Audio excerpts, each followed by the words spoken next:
ಜನ್ಮದಲ್ಲೂ Kannada ಕುಲವಾಗಿರುವೆ. Hello guys, ಎಲ್ರಿಗೂ ನಮಸ್ಕಾರ. ನಾನು ನಿಮ್ಮ ಬುಲೆರೋ ಹುಡುಗ. ಏನಪ್ಪ ವಿಷಯ ಅಂದ್ರೆ, ನಿನ್ನೆ ಹೇಳ್ದಂಗ ನಮ್ಮ ಬುಲೆರೋ ಪಿಕಪ್ ಎಷ್ಟು ಮೈಲೇಜ್ ಬರುತ್ತೆ ಅಂತಂದು ಹೇಳ್ತೀನಿ ಅಂತಂದು ಫುಲ್ ಟ್ಯಾಂಕ್ ಮಾಡಿದ್ದೆ. ಇವತ್ತು ಎಷ್ಟು ಮೈಲೇಜ್ ಬರುತ್ತೆ ಅನ್ನೋದು ಹೇಳ್ತೀನಿ ಅಂತಂದು ಹೇಳಿದ್ದೆ ನಿಮಗೆ.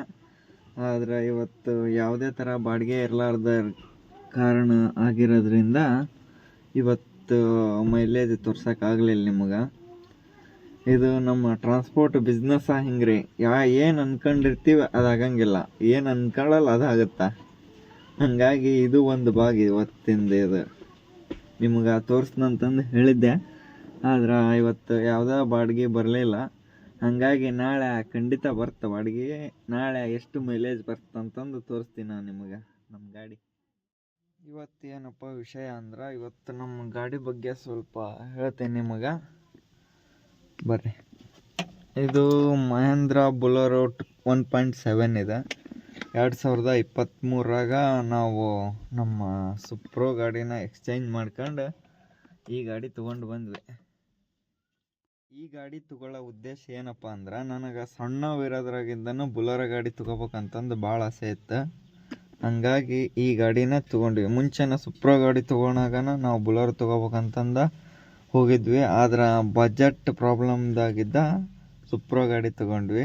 ಆದ್ರೆ ಅದು ನಮಗೆ ಲೋಡ್ಗೆ ಅದಕ್ಕೆ ನಡಿತೈತೆ ಅಂತಂದು ಅಂದ್ಕೊಂಡಿದ್ವಿ. ಅದು ಲೋಡ್ಗೆ ಸೆಟ್ ಆಗಲಿಲ್ಲ ನಮಗೆ. ಏನಪ್ಪ ಬಜೆಟ್ ಪ್ರಾಬ್ಲಮ್ ಅಂದ್ರೆ, 2022ರಾಗ ನಾವು ಅಶೋಕ್ ಲೇಲ್ಯಾಂಡ್ ತೊಗೊಂಡ್ವಿ. ಅಶೋಕ್ ಲೇಲ್ಯಾಂಡ್ ದೋಸ್ತ್ LS ತೊಗೊಂಡ್ವಿ. ದೋಸ್ತ್ LS ತೊಗೊಂಡು ಒಂದು 3 ತಿಂಗಳಿಗೆ ಸುಪ್ರೋ ಗಾಡಿ ತೊಗೊಂಡ್ವಿ. ಅಲ್ಲಿ ನಡಕ್ಕೆ ಒಂದಿಷ್ಟು ಸಮಸ್ಯೆ ಆದವು. ಅದನ್ನು ಮತ್ತೆ ಮುಂದಿನ ಲಾಗ್ನಾಗ ಹೇಳ್ತೀನಿ ಅಂತ ನಿಮಗೆ, ಏನು ಸಮಸ್ಯೆ ಏನಾಯ್ತು ಅಂತಂದು. ಆದ್ರೆ ನಾವು ಹೊಸ್ದಾಗಿ ಗಾಡಿ ಮಾಡಿದ್ವಿ. ಮುಂಚೆಲ್ಲ ಇತ್ತು ನಮ್ಮದು ಜೀತೋ ಗಾಡಿ ಇತ್ತು. ಫಸ್ಟಿಗೆ ಲೈಲ್ಯಾಂಡ್ ತೊಗೊಳಕ್ಕಿಂತ ಮುಂಚೆ ಜೀತೋ ಇತ್ತು. ಜೀತೋ ಸೆಕೆಂಡ್ ಹ್ಯಾಂಡ್ ತೊಗೊಂಡು ಬಂದಿದ್ವಿ.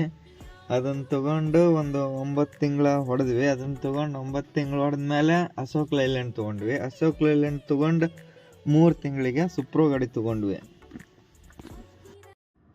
ಏನಪ್ಪ ಬಜೆಟ್ ಪ್ರಾಬ್ಲಮ್ ಅಂತಂದ್ರೆ, ನಾವು ಫಸ್ಟಿಗೆ ಈಗ ಅಶೋಕ್ ಲೇಲ್ಯಾಂಡ್ ತೊಗೊಂಡು 3 ತಿಂಗಳಿಗೇನ ನಮ್ಗೆ ಇನ್ನೊಂದು ಗಾಡಿ ತೊಗೋಬೇಕಂತಂದು ಅನಿಸ್ತೆ. ಅವಾಗ ಬುಲೆರೋಕ್ಕೆ ಇದು ಮನಸ್ಸು ಮಾಡಿದ್ವಿ.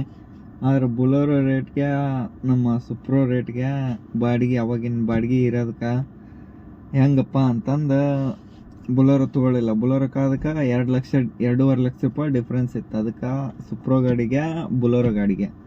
ಹಾಗಾಗಿ ಸುಪ್ರೋ ತೊಗೊಂಡ್ವಿ. ಸುಪ್ರೋ ತೊಗೊಂಡು ಒಂದು ಆ ಗಾಡಿ ಬಂದೈತೆ ಒಟ್ಟು ಲಾಭದ ಮಕನ ಕಾಣಲಿಲ್ಲ ನಮಗೆ. ಬರೇ ಅದು ದುಡ್ದಿದ್ದು ಅದಕ್ಕೆ ಇಟ್ಬಿಟ್ಟು ಒಳ್ಳೆ.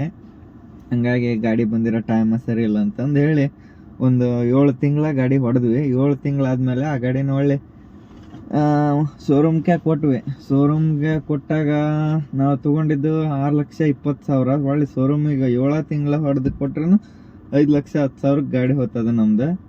ಒಳ್ಳೆ ಅದನ್ನು ಡೌನ್ ಪೇಮೆಂಟ್ ಕಟ್ಟಿ ಇನ್ನೂ ಲೋನ್ ಇದ್ವು. ಅದ್ರ ಲೋನ್ ಕ್ಲಿಯರ್ ಮಾಡಿ ಒಳ್ಳೆ ಶೋರೂಮ್ಗೆ ಗಾಡಿ ಕೊಟ್ವಿ. ಒಳ್ಳೆ ಅದನ್ನ 5,10,000ನ ಡೌನ್ ಪೇಮೆಂಟ್ ಕೊಟ್ಟು ಬುಲೆರೋ ತೊಗೊಂಡ್ವಿ. 2023 4ನೇ ತಿಂಗಳದಾಗ ತೊಗೊಂಡು ವಾಪಸ್ ಇಲ್ಲಿಗೆ 3 ವರ್ಷ ಕಂಪ್ಲೀಟ್ ಆಯ್ತು ಆ ಗಾಡಿ. ಭಾಳ ಸಣ್ಣವಿರೋದಂದ್ರೆ ಒಂದು 10ನೇ ಕ್ಲಾಸ್ದಾಗಿದ್ದಾನು ಬುಲೆರೋ ನೋಡ್ತಿದ್ದೆನಲ್ಲ. ಬುಲೆರೋನ ತೊಗೋಬೇಕಂತಂದು ತಲೆಯಾಗ. ಒಟ್ಟು ನಮಗೆ ಈ ನೌಕರಿ ಮೇಲೆಲ್ಲ ಇಂಟ್ರೆಸ್ಟ್ ಇದ್ದಿದ್ದಿಲ್ಲ ಅಲ್ಲಿವರೆಗೆ.